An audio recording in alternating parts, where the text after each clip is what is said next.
ਭਾਈ ਮੇਰੇ 7 ਬੱਚੇ ਆ।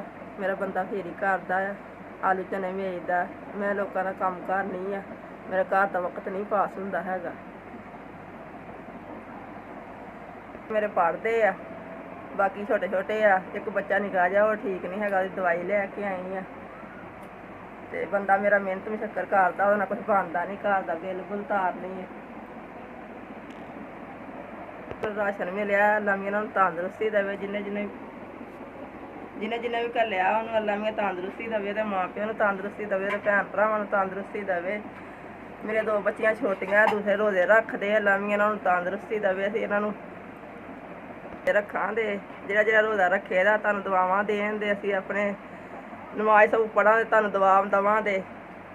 ਤੁਸੀਂ ਸਾਨੂੰ ਰਾਸ਼ਨ ਪਹੁੰਚਾਇਆ ਸਾਡੇ ਤੱਕ, ਤੁਹਾਡੀ ਮਿਹਰਬਾਨੀ। ਅੱਲਾ ਮੀਆਂ ਤੁਹਾਨੂੰ ਤੰਦਰੁਸਤੀ ਦੇਵੇ, ਤੁਹਾਡੇ ਕਾਰੋਬਾਰ 'ਚ ਬਰਕਤ ਪਾਵੇ। ਅੱਲਾ ਮੀਆਂ ਤੁਹਾਨੂੰ